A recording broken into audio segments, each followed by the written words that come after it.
Hello and welcome to Lavnish Sir ki class. This is Directorate of Education GNCT of Delhi's worksheet number 33, and it is only for class 8 students. It has taken from the subject Social Science History, and we will learn and understand and continue the chapter number 9, the making of the national movement 1870s to 1947. तो students, आज की इस worksheet में एक बार फिर से हम इस लेसन को समझेंगे और उसमें जानेंगे कि अगला टॉपिक आखिर क्या है, क्योंकि इसके पिछले टॉपिक्स को हमने बहुत अच्छी तरह से वर्कशीट में जाना है और समझा है. So without wasting our time, let's start and understand with me. First topic is the growth of mass nationalism, यानी कि जन राष्ट्रवाद का उदय. जन राष्ट्रवाद, पिछली बार हमने समझा था राष्ट्रवाद का उदय, अब हम समझ रहे हैं जन राष्ट्रवाद. आखिर जन राष्ट्रवाद क्या है, किसे कहते हैं? After 1919 the struggle against British rule gradually became a mass movement. देखिए, 1919 के बाद जो संघर्ष अंग्रेजों के खिलाफ चल रहा था वो धीरे धीरे एक जन आंदोलन में बदल गया. मास मूवमेंट क्यों कहा गया इसको? क्योंकि आप सबको याद हो, हमने लास्ट वर्कशीट्स में ये समझा भी है कि 13 अप्रैल 1919 को अमृतसर में जो जलियांवाला बाग हत्याकांड हुआ था, मैस्केयर हुआ था, जलियांवाला बाग मैस्केयर, उसके बाद से जितने भी इंडियंस थे सबके मन में जो है वो ब्रिटिश रूल के खिलाफ बहुत ज़्यादा वो लोग एंग्री हो रहे थे, गुस्सा हो रहे थे. और अब ये धीरे धीरे ये जो स्ट्रगल था वो मास मूवमेंट बनता जा रहा था. क्यों बनता जा रहा था? It involve pageants, workers, tribals, students and women. धीरे धीरे इसके साथ जो है किसान और जो वर्कर्स होते हैं, काम करने वाले, ट्राइबल्स, आदिवासी लोग, विद्यार्थी, महिलाएं, सब लोग इससे जुड़ते जा रहे थे. एंड जब डिफरेंट सेक्शन ऑफ सोसाइटी किसी स्ट्रगल से एसोसिएट हो जाते हैं तो वो फिर मास मूवमेंट बन जाता है. There was also the impact of first world war on it. और इस पर जो फर्स्ट वर्ल्ड वॉर हुआ उसका भी बहुत इम्पैक्ट इस मास मूवमेंट पर पड़ा था. Then it led to the huge rise in the defence expenditure of the British government of India. देखिए, जब फर्स्ट वर्ल्ड वॉर हुआ तो उसका क्या इम्पैक्ट पड़ा? ब्रिटिश गवर्नमेंट ऑफ इंडिया का जो डिफेंस एक्सपेंडिचर था उसमें बहुत ज़्यादा राइज हो गया, वो बहुत ज़्यादा बढ़ गया. क्योंकि आपको पता है 1914 से 1918 तक ये फर्स्ट वर्ल्ड वॉर चला था और इसमें जो ब्रिटेन था, इंग्लैंड था, वो एक मेन कंट्री था. तो इससे क्या हुआ, जब वो लड़ रहा था तो सारा जो उसका डिफेंस पे खर्चा हो रहा था वो बहुत ज़्यादा बढ़ गया था. तो इससे जो यहाँ की सरकार थी, इंडियन गवर्नमेंट, जो ब्रिटिश इंडियन गवर्नमेंट थी, उसका भी डिफेंस एक्सपेंडिचर बढ़ गया, खर्चा बढ़ गया. तो उसने क्या किया? The government in turn increased taxes on individual incomes and business profits. तो गवर्नमेंट ने क्या किया? जो इंडिविजुअल्स की इनकम थी, व्यक्तियों की इनकम थी और बिजनेस प्रॉफिट था, उस पर टैक्स बढ़ा दिया. और क्या किया? Increase military expenditure and the demands for war supplies led to a sharp rise in prices. Military पर जो खर्चा किया जाता था वो बढ़ गया और जो सप्लाईज उनके लिए की गई, इससे एसोसिएट सामान की, यानी मिलिट्री वाले सामान की सप्लाई बहुत ज़्यादा बढ़ गई. इससे क्या हुआ? जो असेंशियल चीज़ें थी, जो ज़रूरी चीज़ें थी, उनकी पैसों में, उनकी कीमतों में बहुत ज़्यादा राइज आ गया, बहुत ज़्यादा उछाल आ गया. अब increase demands of industrial goods and declining imports from the other countries into India gave Indian industries the opportunity to expand. अब जो क्या हुआ, देखिए, इंग्लैंड में भी और यहाँ पर भी क्या हो रहा था कि जो डिफेंस से रिलेटेड सामान था उसी पर ही सबका ध्यान जा रहा था. जो एसेंशियल चीज़ें थी, जैसे जो ब्रिटेन से आती थी, हमारे यहाँ कपड़े आते थे और बहुत सारी चीज़ें आती थी, इंपोर्ट होते थे, वो सब धीरे धीरे ख़त्म हो गया. अब इससे क्या हुआ? जो हमारे यहाँ के इंडियन इंडस्ट्रीज़ थी, हमारे यहाँ के इंडियन उद्योग थे, उनको एक तरह से मौका मिल गया अपने आप को एक्सपेंड करने का और कमाने का. Then the war also resulted in the recruitment of sepoys in the army who were sent to serve abroad.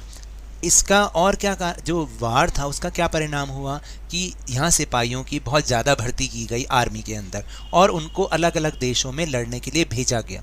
After coming back they expose the exploitation of the imperialist powers and oppose the colonial rule. जब वो वापस आए उन्होंने ये बताया कि किस तरह से जो इम्पीरियलिस्ट पावर्स हैं, साम्राज्यवादी शक्तियां हैं, ये कैसे दूसरे जो छोटी छोटी कंट्रीज़ हैं उनको एक्सप्लॉइट करती हैं, उनका एक्सप्लॉइटेशन करती हैं। और उन्होंने आके भी यहाँ पर जो कॉलोनियल रूल चल रहा था, जो ब्रिटिश गवर्नमेंट का रूल चल रहा था, उसको अपोज करना शुरू कर दिया। And then by the Russian revolution of 1917 the struggles of peasants and workers and ideas of socialism circulated widely inspiring Indian nationalists। और इसके साथ साथ और क्या हुआ कि 1917 की जो रूसी क्रांति थी, इसके बारे में आप 9th क्लास में समझेंगे। रूसी क्रांति में क्या था, जो किसान थे, जो कामगार, काम करने वाले आम इंसान थे, ये उनका संघर्ष था जिसने एक क्रांति का रूप ले लिया था। और फिर जो समाजवाद का आइडिया था वो भी इंडिया में फैल रहा था, और इससे हमारे इंडियन नेशनलिस्ट यानी जो इंडियन राष्ट्रवादी थे उन्हें एक नई प्रेरणा मिली। So these are the topics of this worksheet. Now will move on our question answer section. Now the first question, why was the struggle against Britishers called as mass movement after 1919? तो Britishers के खिलाफ जो struggle चल रहा था 1919 के बाद, वो एक मास मूवमेंट कैसे बन गया, क्यों बन गया? तो इसका आंसर है कि after 1919 the struggle against British rule gradually became a mass movement because it involved peasants, workers, tribal, students and women। यानी 1919 के बाद ये जो स्ट्रगल था ब्रिटिश रूल के खिलाफ, वो मास मूवमेंट इसलिए बन गया क्योंकि इसमें किसान, वर्कर्स, आदिवासी लोग, स्टूडेंट्स, वीमेन सब इससे एसोसिएट हो गए थे, जुड़ गए थे। There was also the impact of first world war on it, और इस पर फर्स्ट वर्ल्ड वॉर का भी बहुत प्रभाव पड़ा था। Now question number 2, how did the first world war help in the expansion of Indian industries? यानी फर्स्ट वर्ल्ड वॉर ने इंडियन इंडस्ट्रीज को फैलने में, एक्सपेंड होने में कैसे मदद की? So answer is due to the first world war demands of industrial goods has increased and declining imports from other countries into India gave Indian industries the opportunity to expand। तो देखिए first world war के कारण जो industrial good थे उनकी demand बढ़ गई थी और दूसरे कंट्रीज से इंपोर्ट आना बंद हो गया था, इसलिए इंडियन इंडस्ट्रीज को एक चांस मिला एक्सपेंड होने का। Now question number 3 is what was the impact of First World War and Russian Revolution of 1917 on national movement of India? यानी फर्स्ट वर्ल्ड वॉर का और रशियन रेवोल्यूशन 1917 का जो था उसका नेशनल मूवमेंट ऑफ इंडिया पर क्या इम्पैक्ट पड़ा, क्या प्रभाव पड़ा? तो देखिए the war also resulted the recruitment of sepoys in the army who were sent to the serve abroad. यानी इस युद्ध के कारण क्या हुआ कि आर्मी में सिपाहियों की भर्ती की गई जिनको दूसरे देशों में लड़ने के लिए भेजा गया। फिर after coming back they export the exploitation of the imperialist powers and oppose the colonial rule. फिर उन्होंने आके सारी बात बताई, ये बताया कि किस तरह से जो ये साम्राज्यवादी शक्तियां हैं ये कैसे छोटी छोटी कंट्रीज़ का शोषण करती हैं, और उन्होंने भी फिर यहाँ के जो ब्रिटिश रूल था उसको अपोज करना शुरू कर दिया। And then by the Russian revolution of 1917 the struggles of peasants and workers and ideas of socialism circulated widely inspiring national Indian nationalist. और रशियन रेवोल्यूशन जो कि 1917 का था उसमें वर्करों ने और जो कामगार थे, जो किसान थे, ये उनका रेवोल्यूशन था, और इसके साथ साथ जो सोशलिज्म का आइडिया था वो सब बातें इंडिया में बहुत विशाल रूप से सर्कुलेट हो रही थी, बताई जा रही थी, जिसने हमारे भारतीय राष्ट्रवादियों को बहुत इंस्पायर किया।